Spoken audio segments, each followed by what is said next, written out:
नमस्कार, मैं रिया और आप देख रहे हैं डॉक्टर साहब। डॉक्टर साहब के आज के एपिसोड में हम बात करने वाले हैं कि अगर किसी को बार बार बग्घा लगने की समस्या हो रही है, पैरों में दर्द रहता है या फिर पैरों में जलन की भी समस्या होती है, तो कारण इसका क्या हो सकता है। तमाम जानकारी देने के लिए आज हमारे साथ मौजूद है बिहार के जाने माने फिजिशियन डॉक्टर दिवाकर तेजस्वी। तो डॉक्टर साहब पहले बहुत बहुत स्वागत है। जी बहुत धन्यवाद आपका रिया जी। डॉक्टर साहब, बहुत बार लोग शिकायत करते हैं कि मेरे पैरों का दर्द जो है ठीक ही नहीं होता है, पैरों में जलन भी होता है या फिर बग्घा लगने की भी शिकायत होती है, तो कारण क्या हो सकता है। देखिए, पैरों के दर्द के अलग अलग कारण होते हैं। सबसे पहले अगर जॉइंट्स में पेन होता है, जैसे ठेहुना में है, एडी में है, मल्टीपल जॉइंट्स में है, तो वो आर्थराइटिस का एक कारण बन सकता है, या यूरिक एसिड बढ़ी रहती है तभी भी पैर की उंगलियों में दर्द हो सकता है। दूसरा होता है कि काफ मसल्स में, जो पैर के मसल्स हैं उनमें पेन होता है। उसमें सामान्यतः कैल्शियम की कमी से, और विशेषकर महिलाओं में भी जहाँ की कैल्शियम की कमी होती है, और विटामिन डी की कमी से और विटामिन ई की कमी से ऐसा देखा जाता है। उसमें क्या होता है कि रात में जब सोए सोए बागी लग जाता है, टाइट हो जाता है मसल्स और पेन करने लगता है बहुत ज़्यादा। तो ये कैल्शियम, विटामिन डी और विटामिन ई के सप्लीमेंट लेने पर फिर वो सामान्यतः ठीक हो जाता है। इसके अलावा जो आप बताएं कि कभी कभी झुंझुनाहट होती है नर्व्स में, वो विटामिन B12 की कमी से किसी किसी को झुंझुनाहट आने की संभावनाएं रहती हैं।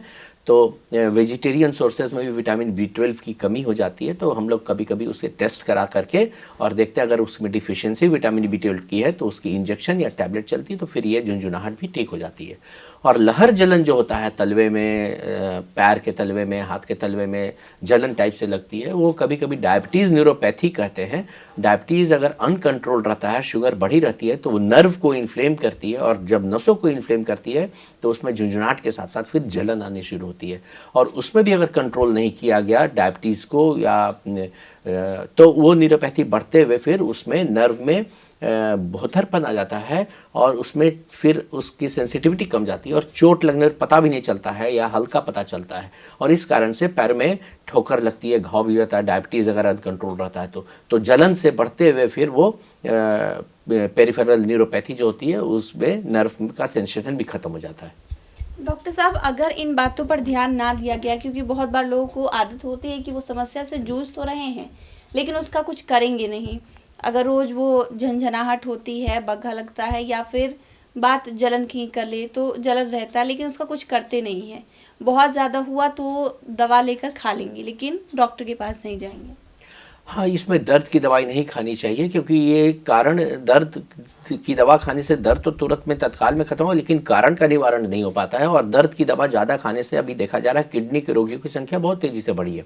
तो अपने मन से दर्द की दवा ना खाएं। अगर कैल्शियम की कमी है तो कैल्शियम का सप्लीमेंटेशन लेना बहुत ज़रूरी है, क्योंकि अगर कैल्शियम का सप्लीमेंटेशन नहीं लेते हैं और बार बार आपके पैर में बागी लग रही है, विटामिन डी का सप्लीमेंटेशन नहीं ले रहे हैं, तो हड्डियों की कमजोरी हो सकती है। और आगे चल करके पोस्ट मेनोपॉज़ल वीमेन में, जिनकी की मासिक बंद होने वाली अवधि रहती है, उसमें हार्मोनल चेंज के कारण से और ज़्यादा हड्डियाँ कमज़ोर होती हैं, और उसमें फ्रैक्चर भी होने की संभावना हो जाती है। तो आपको चिकित्सीय देखरेख में कैल्शियम, विटामिन डी का सप्लीमेंटेशन लेना चाहिए। जिन्हें विटामिन B12 की कमी है उन्हें B12 का सप्लीमेंटेशन लेना आवश्यक होता है, क्योंकि नहीं तो नर्व इरिटेट होते होते नर्व कमज़ोर हो सकते हैं।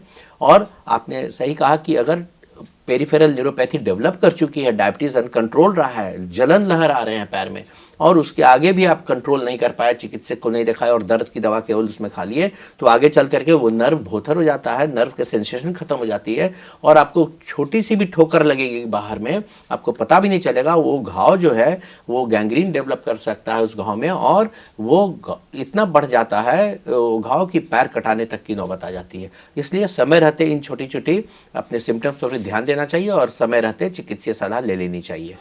तो शुक्रिया डॉक्टर साहब जो आपने बताया इन सब के बारे में, कि अगर किसी को ये समस्या हो रही है, पैरों में दर्द, चाहे अन्य समस्या, तो उसके लिए बहुत बहुत शुक्रिया जी। बहुत धन्यवाद आपका रिया।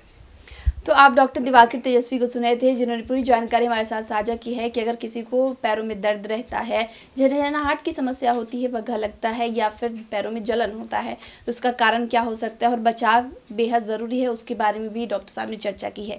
इस विषय में आप क्या सोचते हैं, मैं कॉमेंट कर ज़रूर बताएं। चैनल को सब्सक्राइब कर ले, फेसबुक पेज को लाइक कर ले। साथ ही डॉक्टर साहब से आपके क्या सवाल हैं हमें कॉमेंट कर या मेल के माध्यम से भेज सकते हैं। वीडियो देखने के लिए आपका शुक्रिया।